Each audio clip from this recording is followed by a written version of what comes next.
खून की प्यास पार्ट 1। काली अमावस की रात थी और रात के गहरे सन्नाटे को चीरते हुए एक औरत की चीखने की आवाजें पूरे जंगल के शांत माहौल को दहशत से भर रही थी। वो औरत इस तरह से चिल्ला रही थी जैसे किसी ने उसके बदन पर खौलता हुआ पानी डाल दिया हो।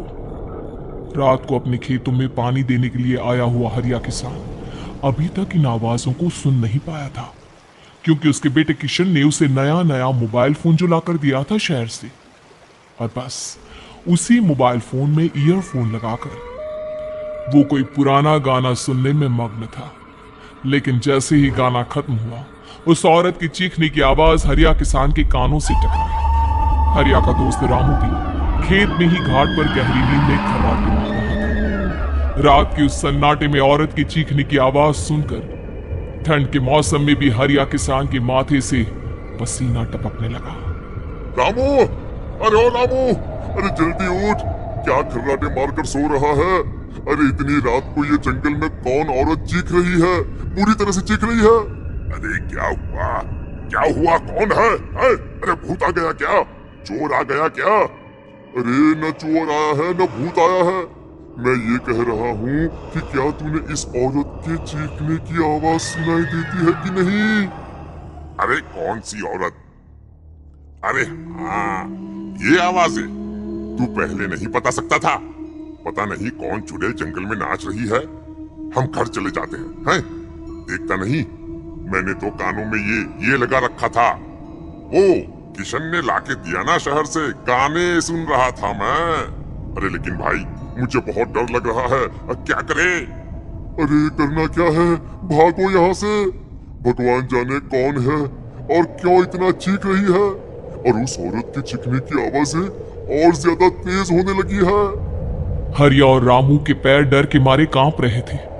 डर की वजह से ना वो वहां पर रुक पा रहे थे और ना ही अपनी जगह से आगे बढ़ पा रहे थे। तभी अचानक से सन्नाटा छा गया। सही मौका है, हमें यहाँ से निकल लेना चाहिए भैया। रामू और हरिया अपना गमछा उठाकर दबे पैरों जंगल के रास्ते से गांव की तरफ चलने लगे। गांव की ओर जाने वाला ये एक ही रास्ता था और आवाज भी उसी तरफ से आ रही थी। लेकिन अभी 2 मिनट पहले वो आवाज पूरी तरह बंद हो चुकी थी और जंगल में पहले जैसा सन्नाटा पसर चुका था। तभी अचानक से पेड़ों में किसी के चलने की सरसराहट रामू और हरिया को सुनाई दी। क्या क्या तुमने कोई आवाज सुनी? हाँ यार, ऐसा लग रहा है कोई इस तरफ ही आ रहा है। और तभी अचानक सामने पेड़ से एक साया रामू और हरिया के सामने उल्टा आकर लटक गया। ये देखकर रामू और हरिया की चीख निकल गई। वो दोनों डर के मारे बेहोश हो गए। वो साया जमीन पर आकर खड़ा हुआ। उसने रामू और हरिया के बालों को पकड़कर खींचना शुरू कर दिया। अब तुम गांव वालों में से कोई जिंदा नहीं बचेगा। मैं तुम सबको ले जाकर उस गड्ढे के नीचे दफन कर दूंगी। सबकी जान ले लूंगी, मैं किसी को नहीं छोड़ूंगी। अगली सुबह रामू की पत्नी कमला हरिया के घर आई और उसने हरिया की पत्नी सुमन से अपने पति के बारे में पूछा। सुमन, कल रात को ये तुम्हारे ही पति के साथ गए थे खेत पर, अभी तक लौट कर नहीं आए हैं। हाँ बहन, मैं भी वही सोचकर परेशान हूँ। मेरे पति भी अभी तक खेत से लौट कर नहीं आए। भगवान जाने क्या बात है, दोपहर होने आई है। अब तक तो उन दोनों को लौट कर आ जाना चाहिए था। क्या करे, कैसे पता करे कि वो दोनों कहाँ हैं? मेरा बेटा भी शहर गया हुआ है, वरना उसी को भेज देती खेत पर। बहन, मुझे लगता है कि हम दोनों को वहां जाकर अपने पतियों को ढूंढना चाहिए। ठीक कहती हो तुम, चलो मैं तुम्हारे साथ चलती हूँ। और वो दोनों जंगल के रास्ते खेत की तरफ आगे बढ़ती हैं। वहां जाकर देखती है कि हरिया और रामू आग जलाकर आग के ऊपर कुछ पकाकर खा रहे थे। आप यहाँ पार्टी बना रहे हैं और वहां घर पर हमारी जान सुखी जा रही थी कि कहीं कुछ हो तो नहीं गया? मुझे कुछ नहीं हो सकता, मैं कभी नहीं मर सकता, समझे तू? अरे तबीयत तो ठीक है, ये किस तरह की आवाज में बात कर रहे हैं आप? कुछ हुआ है क्या?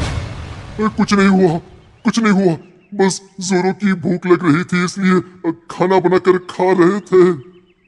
अच्छा, इतनी बदबू आ रही है, ऐसा क्या बनाकर खा रहे हैं आप? जरा हमें भी तो बताइए।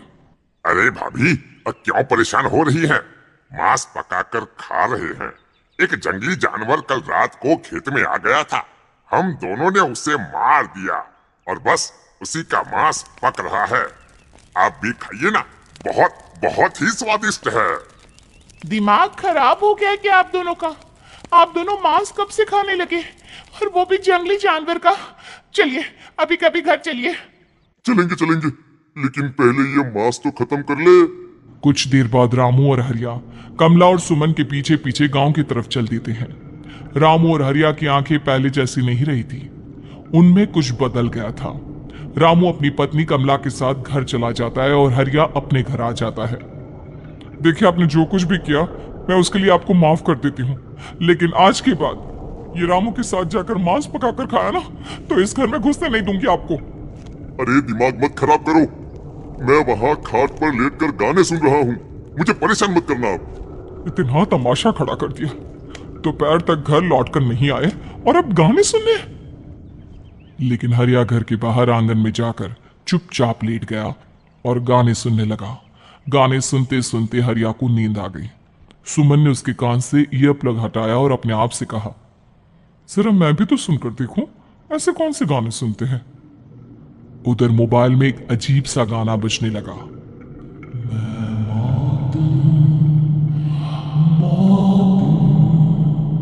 मौत जो पसरी है जो आएगी कहीं से, निकल जाएगी सबको। मैं मौत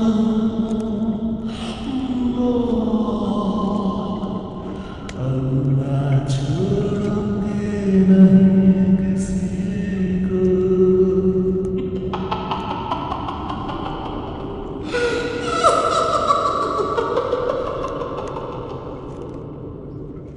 सुमन ने घबराकर मोबाइल फोन दूर रख दिया। वो बुरी तरह से डर गई थी। तभी अचानक हरिया अपनी नींद से जागा और गर्दन टेढ़ी करते हुए सुमन के पास आया। क्या क्या कर रही थी? गाने सुन रही थी? वो ये कैसा गाना सुन रहे थे तुम मोबाइल के अंदर? मौत है, मौत। अरे ये सारी बातें छोड़ो और ये बताओ, आज शाम को तुम मेरे साथ खेत चलोगी? लेकिन क्यों? और तुम इस तरह से क्यों बात कर रहे हो? अपनी गर्दन सीधे रखकर बात करो ना। वो मेरी गर्दन में सोते सोते थोड़ा दर्द हो गया है। मेरे साथ आज खेत चलो ना। तुम्हारे साथ पूरी रात रहना चाहता हूँ। कैसी बात कर रहे हैं दिन दहाड़े? जरा भी शर्म नहीं आती क्या? अरे इसमें शर्माने वाली क्या बात है? तुम पत्नी हो मेरी। पूरी रात खेत पर रहता हूँ। मुझे भी तो तुम्हारे पास आने का हक है कि नहीं? अच्छा ठीक है, चलती हूँ आपके साथ खेत पर, लेकिन फिर उस रामू को मत बुलाना। अरे कैसी बातें कर रही हो? अगर तुम मेरे पास होगी तो मैं किसी को नहीं बुलाऊंगा, सिर्फ तुम और मैं और रात का सन्नाटा। शाम के वक्त हरिया सुमन को अपने साथ खेत पर ले जाता है। आसमान में चांद पूरी तरह से चमक रहा था।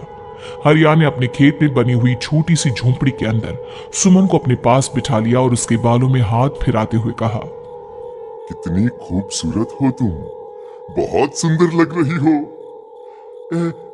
एक चांद से भी ज्यादा सुंदर लग रही हो। ऐसी बातें मत करिए ना, मुझे शर्म आती है। अपनी आंखें खोलकर जरा मेरी तरफ तो देखो। अरे देखो तो सही। सुमन ने शर्माते हुए जैसे ही अपनी आंखें खोली, उसके होश उड़ गए। हरिया के बड़े बड़े दांत निकल आए थे और वो पूरी तरह से एक जानवर की तरह नजर आ रहा था। कौन है तुम? तुम मेरे पति नहीं हो। कौन है तुम? मुझे जाने दो। लेकिन हरिया ने सुमन के हाथ को कसकर पकड़ लिया। उसके नुकीले नाखूनों की वजह से सुमन के हाथ से खून बहने लगा था। बहुत दर्द हो रहा है, मुझे जाने दो। कौन हो तुम? क्या करना चाहते हो? वही जो एक आदमी एक औरत के साथ करना चाहता है, और उसके बाद मैं तुम्हें वहीं ले जाऊंगा जहां पर तुम्हारा पति है। क्या मतलब? क्या कहना चाहते हो? कहाँ है मेरा पति? जंगल के बीचों बीच उबलते हुए पानी के तालाब में वही है तुम्हारा पति। चलो चलो, मैं तुम्हें उससे मिलवा देता हूँ, लेकिन उससे पहले तुम्हें मेरी प्यास बुझानी होगी। और इतना कहकर हरिया सुमन के ऊपर जानवरों की तरह टूट पड़ता है। आखिर कौन था वो जानवर, और क्या सुमन उसके शिकंजे से बचकर निकल पाई? जानने के लिए देखिए इस कहानी का अगला भाग।